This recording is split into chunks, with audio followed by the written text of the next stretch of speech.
አብ ወወልድ ወመንፈስ ቅዱስ አሐዱ አምላክ አሜን። በስመ አብ ወወልድ ወመንፈስ ቅዱስ አሐዱ አምላክ አሜን። በስመ አብ ወወልድ ወመንፈስ ቅዱስ አሐዱ አምላክ አሜን።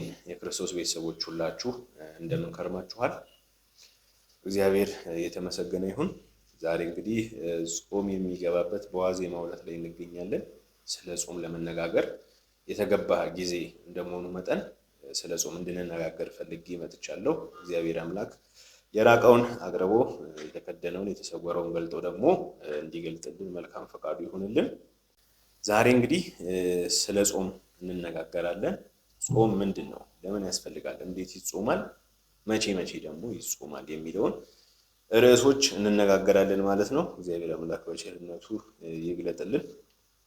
የመጀመሪያው ሁሉን ነገር ተርጉመን መጀመር በቤተክርስቲያናችን የተገባ ነገር ነውና ጾም ማለት ምንድን ነው የሚለውን ማወቅ አለብን።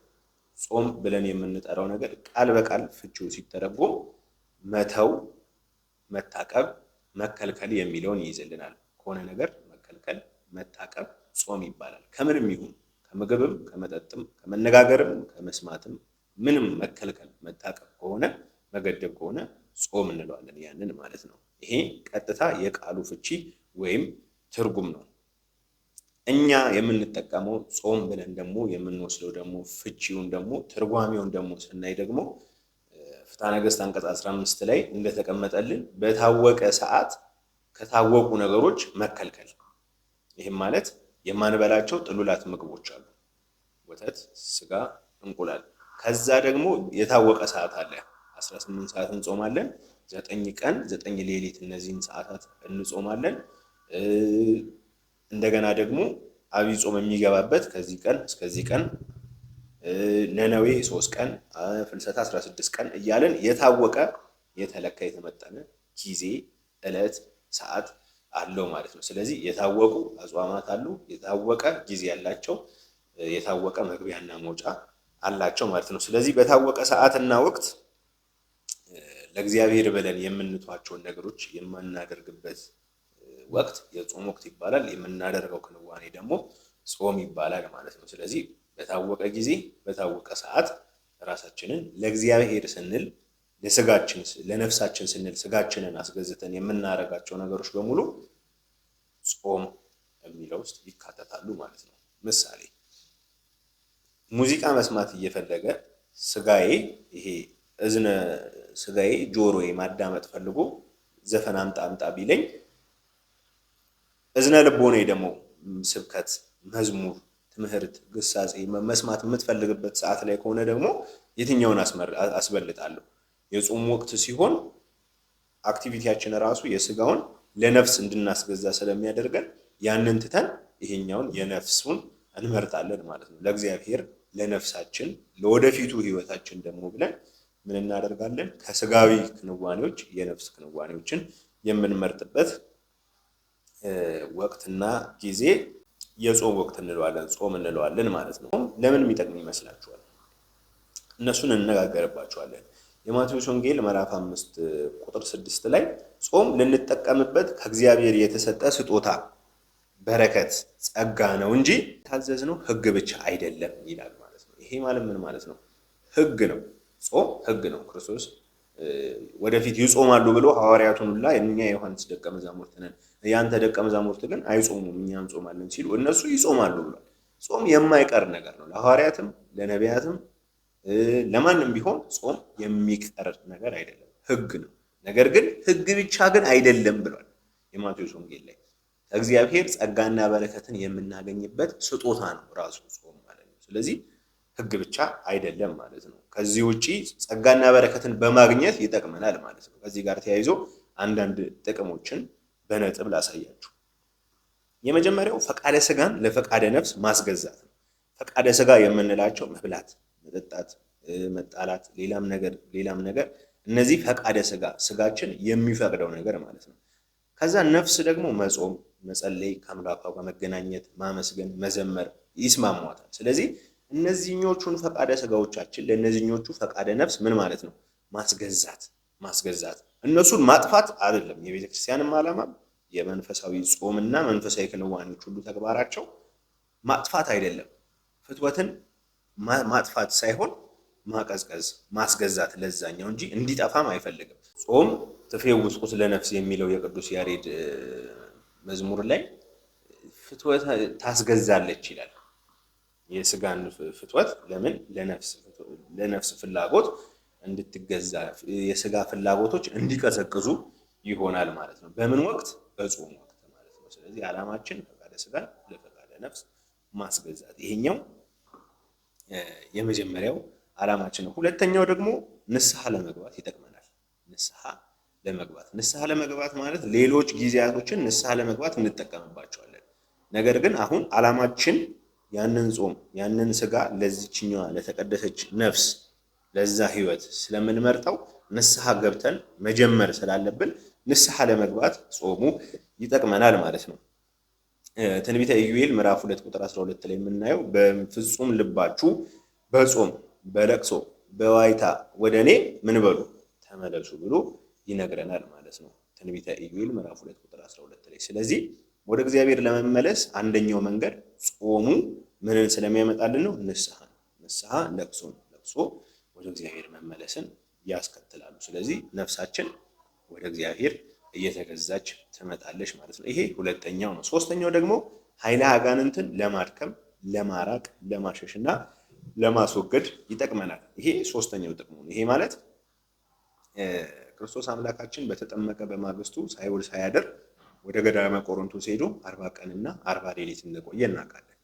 ይሄ ማለት ክርስቶስ የተፈተነበት ጊዜ ማለት ነው እና ፈተናን እንዴት ማለፍ እንደሚገባን ለኛ ያሳየበት ጊዜ ማለት ነው። ክርስቶስ ወደ ምድር ከመጣበት ሁለት ነገሮች መካከል አንደኛው ለማዳን ነው፣ እኛ ለድህነት ነው። ሁለተኛው ደግሞ ለአራያነት ነው። ለአራያነት እኛ እሱን አራያ አድርገን የሚደረጉ ነገሮች። ጾም ምን ይመስላል? ይሄን ይመስላል። እንደዚህ ብላችሁ ጸልዩ። ጸሎት ምን ይመስላል? እንዲህ ብላችሁ ጸልዩ ብሎ ሐዋርያትን እንዳስተማረው። ጠላትን መውደድ ምን ይመስላል ብሎ አባቶ ይቅር በላቸው እያለ። ስለዚህ ሁሉንም ነገር ከሱ ጋር አራያ ወስደን የምንማረው ነገር ነው ማለት ነው። ስለዚህ ያኛው ለድህነት ያለውን ነገር እኛ ሰዎች በእነዚህ ክንውኖች ድህነትን እናገኛለን። በዚህ አራያ ደግሞ ያደረገውን ደግሞ ክንውኖቹ እንዴት መፈጸም እንዳለባቸው ደግሞ እንወስዳለን ማለት ነው። ይሄንን ባደረገበት ሁኔታ ዲያብሎስን ፈተናዎቹን ድል ነስቷቸዋል ማለት ነው። 3 አርእስተ ኃጣውእ የሚባሉ የኃጢአት ራሶች የሆኑ 3 ኃጢአቶችን ድል ነስቶበታል። የመጀመሪያው ስስት ነው። ይሄንን ነገር እንዴት ላድርገው፣ ይሄን ነገር እንዴት ላድርግ ብሎ አንድ ሰው ስስት የሚያደርግ ከሆነ፣ ስስት ማለት በእኛ ህይወት ጊዜ ሊሆን ይችላል። ከአንድ ሰው ቀንሰን ከእግዚአብሔር ቀንሰን ለሰው ከቤተሰቦቻችን ቀንሰን ለሌላ ነገሮች ለስልክ ለምን ጊዜያችን የምንሰስት ከሆነ እንደገና አካላዊ ጉልበታችንን ለቤተክርስቲያን ላለማዋል ለቤተሰብ ላለማዋል የምንሰስተው ነገር ካለ በምን አሸንፎታል ክርስቶስ? በትዕግስት በመታገስ ይቆይ ብሎ በማሳለፍ ምን አድርጎታል? ያንን ስስት አሸንፎታል። ያን በስስት የመጣበትን ማለት ነው። ይሄንን ዳቦ ብላው ድንጋዩን ዳቦ አድርገው እያለ ይሄንን ስስትን ፈተና ሆኖ ይመጣበታል። ስለዚህ በጾም ምን አደረገው? ያንን ስስት በትዕግስት አሸነፈው ማለት ነው። ሁለተኛው ደግሞ ትዕቢት ነው።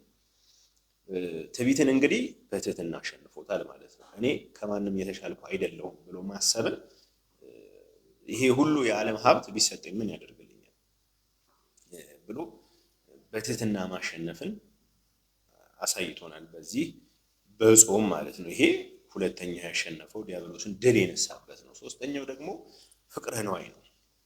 ፍቅረ ነዋይ የምንለው ደግሞ ገንዘብን መውደድ ነው። ገንዘብን መውደድ ብዙ ጊዜ አረጋውያን ነገስታት የሚፈተኑት በዚህ ነው። እምሞት ነው፣ አሁን ልሞት ነው፣ ማን ይጦረኛል፣ ማን አለኝ፣ እንደገና ከዚህ ከስልጣን ቦርድ ደግሞ ማን በኋላ ይደርስልኛል በሚል ነገስታትና አረጋውያን የሚፈተኑበት ነገር ነው። ስለዚህ እነዚህን ፈተናዎች እንድናልፍባቸው ደግሞ ክርስቶስ ምን አድርጓቸዋል? በጸሊአ ነዋይ ድል ነስቶታል። ይሄ ዓለሙ ሁሉም አላፊ ጠፊ እንደሆነ ደግሞ ምን ብሏል? ለዲያብሎስ ነግሮ ድል ነስቶታል ማለት ነው። ስለዚህ ስስትን በትዕግስት ትዕቢትን በትህትና ፍቅረ ነዋይን ገንዘብን መውደድን ደግሞ በጸሊአ ነዋይ ገንዘብን በመጥላት ደግሞ ድል ነስቶታል ማለት ነው። ይህንን ድል የነሳበት ምክንያት ግን ምንድን ነው? ጾም ላይ ስለነበረ ነው። ጾም ይህንን ይጠቅመናል ማለት ነው። ምን ያደርግልናል? አጋንንታዊ ፈተናዎችን ያርቅልናል፣ ያስወግድልናል ማለት ነው። አራተኛው ደግሞ ከእግዚአብሔር ድንቅ የሆኑ ነገሮችን እንድንቀበል ያደርግልናል። በመጾማችን ምክንያት ከእግዚአብሔር የምንቀበላቸው ብዙ ነገሮች ይኖራሉ ማለት ነው። ለምሳሌ ሙሴን ስንመለከት 40 ቀን 40 ሌሊት ከጾመ በኋላ ነው ሕግ የተሰጠው። ኦሪት ዘጸአት ላይ እንደምናነበው፣ ኦሪት ዘዳግም ላይ እንደምናየው ደግሞ ፊቱ እንደ ፀሐይ ያበራ ነበር። ምዕራፍ 9 ላይ ፊቱ እንደ ፀሐይ ተሸፈንልን እስኪሉ ድረስ ማለት ነው። ስለዚህ በጾም ያንን አገኘ ማለት ነው። መጀመሪያ የሌለውን ነገር ሕግ ተሰጠው። በልቦና ሕግ ብቻ በሕገ ልቦና ሲመሩ የነበሩት በሕገ ኦሪት 10ቱ ትእዛዛት ተሰጣቸው። በጾም ሙሴ 40 ቀን 40 ሌሊት በጾመበት ወቅት ማለት ነው። ሌላው ደግሞ ፊቱ እንደ ፀሐይ ያበራ ነበረ።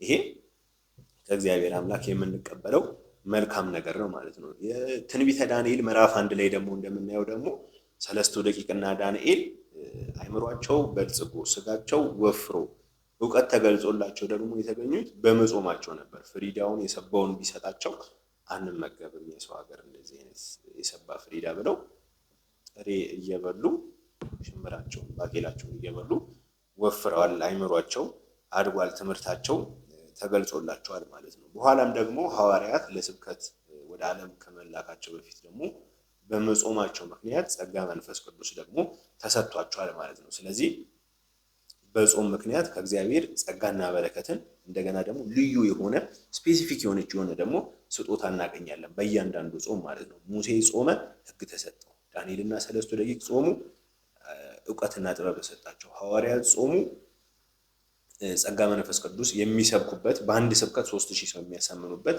ኃይል ተሰጣቸው። የነነዌ ሰዎች ጾሙ፣ ከእሳት ተረፉ። ስለዚህ እያንዳንዱ ጾም የሆነ ግሮስ የሆነ አንድ ጸጋ መንፈስ ቅዱስ ይሰጠናል። እንደገና ደግሞ ስፔሲፊክ የሆነች ደግሞ ነጠላ ደግሞ አንድ የሆነ ነገር ደግሞ በእያንዳንዱ ጾም ደግሞ እናገኛለን ማለት ነው። ጾም በስንት ይከፈላል? አሁን ያለው የአዋጅ ጾምና የፈቃድ ጾም እያልን እነዚህ ነገሮች ለይተን መመልከት ያለብን ስለሚመስለን እንድንነጋገር ነው። ጾም እንግዲህ በኢትዮጵያ ኦርቶዶክስ ተዋሕዶ ቤተክርስቲያን የኛ አስተምህሮ መሰረት በሁለት ነው ከፍለን የምናያቸው። የአዋጅ የህዝብ እንደዚህ የጋራ የምንጾመው ደግሞ አለ፣ እንደገና ደግሞ የግል ጾም አለ ማለት ነው። የአዋጅና የግል ብለን መመልከት እንችላለን። የአዋጅ የምንላቸው በአዋጅ ተነግረው እንደገና ደግሞ ምንም አይነት ደግሞ ውዳሴ ከንቶ የማያስከትሉ ፈሪሳዊ የማያስብሉ ደግሞ ምኖች አሉ፣ አጽዋማት አሉ ማለት ነው። እነሱ የአዋጅ ጾም እንላቸዋለን።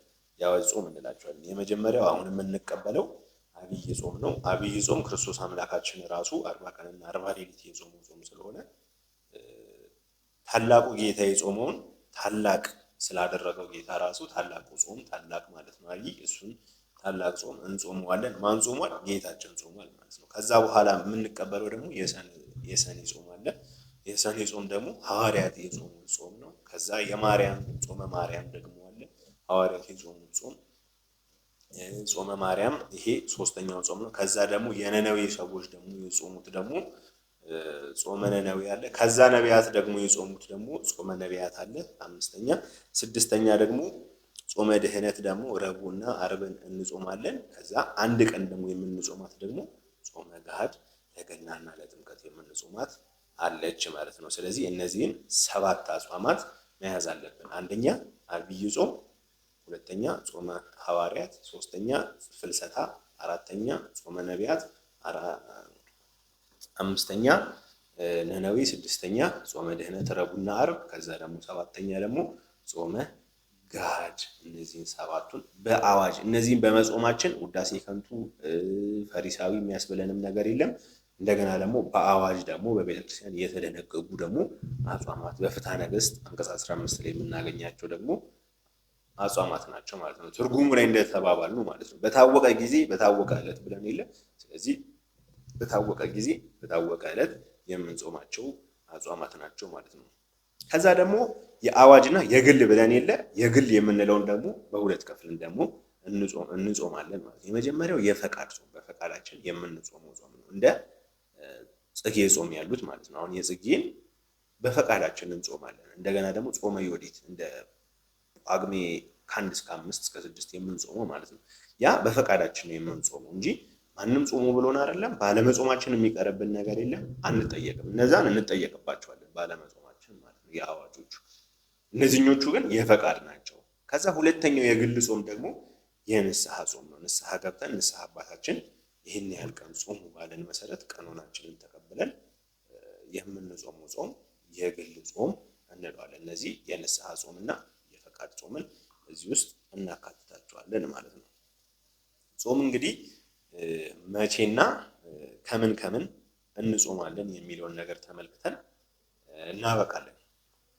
የመጀመሪያው የምንጾመው ጾም መጀመሪያ ላይ እንደተነጋገርነው በታወቀ ወቅትና ጊዜ ሰዓት ስላልን ቀኑን 9 ሰዓት ከዛ ደግሞ ሌሊቱንም ደግሞ 9 ሰዓት ጾመን 18 ሰዓት አንድ ሰው መጾም አለበት፣ በእነዚህ የአዋጅ አጽዋማት ጊዜ ማለት ነው። እንደገና ደግሞ የምንከለከላቸው ደግሞ ነገሮች አሉ። የምንጾመው ነገር ከጥሉላት ነገሮች ብቻ እየመሰለን ደግሞ አንዳንድ ጊዜ ቀጥታ ትርጉሙን እንወስደዋለን።